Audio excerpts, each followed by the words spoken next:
بسم اللہ الرحمن الرحیم ویورز، میں ہوں زیڈ منہاس لنگر گپ شپ کے پلیٹ فارم سے۔ امید کرتا ہوں آپ سب لوگ خیریت سے ہوں گے اور آپ کے دن اچھے گزر ہوں گے۔ دوستو، آج آپ لوگوں نے دیکھا کہ نیب ترمیم جو کیس تھا وہ سپریم کورٹ میں اس کی یہ تیسری ہیئرنگ تھی، جس میں عمران خان صاحب کو ویڈیو لنک کے ذریعے مدعو کیا گیا تھا۔ آج جب ہیئرنگ سٹارٹ ہوئی تو اس میں جب عمران خان صاحب ویڈیو لنک کے اوپر آئے تو انہوں نے جو موقف اختیار کیا وہ بھی آپ کو بتائیں گے۔ اس کے علاوہ اس ساری سٹریمنگ میں جو ہمیں چیز نظر آئی وہ یہ تھی، جیسے چیف جسٹس صاحب اور باقی ججز بھی خان صاحب کو یہ کہہ رہے ہوں کہ آپ مذاکرات کریں، لیکن خان صاحب کا جو مذاکرات نہ کرنے کی وجہ تھی انہوں نے وہ وجہ بھی بیان کی۔ ان کا کہنا تھا کہ میں مذاکرات کس کے ساتھ کروں، کیا میرا جو مینڈیٹ چوری کیا گیا، جن لوگوں نے چوری کیا ہے، کیا ان لوگوں کے ساتھ میں مذاکرات کروں جو فارم 47 کی حکومت ہے ان کے ساتھ میں مذاکرات کروں۔ تو خان صاحب جب آئے تو ان سے شروع میں خان صاحب نے ایک گلہ بھی کیا، اسپیشلی جو لائیو سٹریمنگ والا ایشو تھا اس کے اوپر خان صاحب نے کہا کہ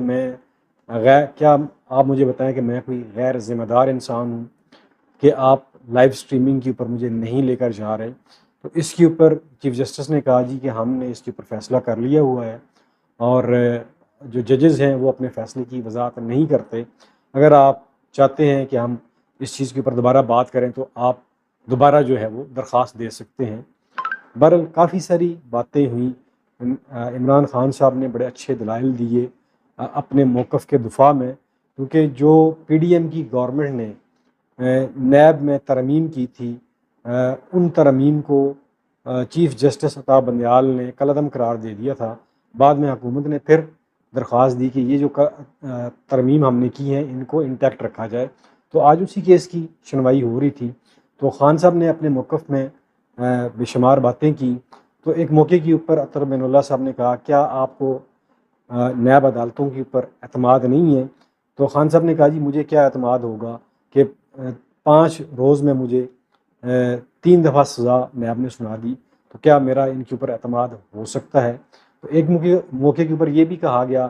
کہ ان نیب ترمیم کا آپ کو فائدہ ہوگا، تو خان صاحب نے کہا جی مجھے ایسا کوئی فائدہ نہیں چاہیے، بلکہ یہ جو قوانین بنائے گئے تھے اس کا مقصد یہ تھا کہ جو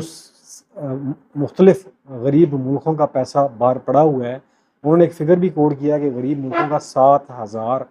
ارب ڈالر باہر پڑا ہوا ہے۔ تو جو پاکستان میں سیاستدان ہیں وہ ٹیکس اویژن کرتے ہیں، کرپشن سے اثاثے بناتے ہیں، باہر لے جاتے ہیں،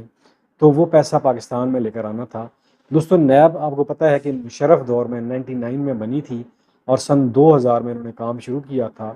اور 2017 تک نیب نے جو کل ریکوری کی وہ تقریباً 295 ارب تھی۔ اور پھر جب عمران خان صاحب کی حکومت آئی 2020 میں، غالباً 2020 سے 21-22 3 سالوں میں جو ریکوری کی نیب نے عمران خان کے ٹینیور میں، وہ 480 ارب ڈالر تھی، اور جو پچھلی پی ڈی ایم کی گورنمنٹ تھی اس میں جو ریکوری ہوئی وہ ٹوٹل 3 لاکھ تھی، اور 2024 میں جو نیب نے ریکوری کی وہ تقریباً 1 کروڑ روپیہ بنتی ہے۔ تو اس سے آپ اندازہ لگا سکتے ہیں کہ نیب سے اگر آپ کام لینا چاہیں تو نیب کیسے کام کرتا ہے۔ چونکہ پی ڈی ایم کی حکومت ایک جو موقف تھا بانی پی ٹی آئی کا کہ وہ کرپشن میں ڈوبی ہوئی تھی، اس لیے انہوں نے ریکوریز نہیں کی، اور ویئر ایز ہم نے نیب سے کام لیا اور 480 ارب روپے کور کیے۔ شاید پیچھے میں ڈالر کہہ گیا ہوں، یہ روپیوں کی بات ہو رہی ہے کہ نیب نے 295 ارب روپے پہلے ریکور کیے تھے 17 سالوں میں، اور 3 سالوں میں 480 ارب روپیہ، اور پھر پی ڈی ایم کی گورنمنٹ جب تھی اس میں تقریباً 1.5 سال میں 3 لاکھ روپیہ، اور ابھی 2024 میں صرف 1 کروڑ روپیہ ریکور ہوا ہے۔ تو عمران خان صاحب کا کہنا تھا کہ یہ جو انہوں نے ترمیم کی ہیں یہ پرسن اسپیسیفک تھی، ان کا ایک خاص مقصد تھا۔ وہ مقصد کیا تھا کہ جو نیب کے کیسز بنے ہوئے تھے شریف فیملیز کے اوپر یا پھر باقی لوگوں کے اوپر، ان کو ختم کرایا جا سکے۔ دوستو، اس میں جو جسٹس اطہر بین اللہ تھے انہوں نے کہا جی ترمیم ہوئی تو میرا نقصان ہوگا، یعنی کہ عمران خان نے کہا کہ اگر ترمیم ہو جاتی ہیں تو اس میں کیا ہوگا کہ مجھے تو اس کا فائدہ ہوگا، لیکن میں یہ فائدہ لینا نہیں چاہتا۔ اور پھر انہوں نے کہا جی مجھے 14 سال کی قید ہوگی، میں نے توشہ خانہ کے تحفے کی قیمت کم لگائی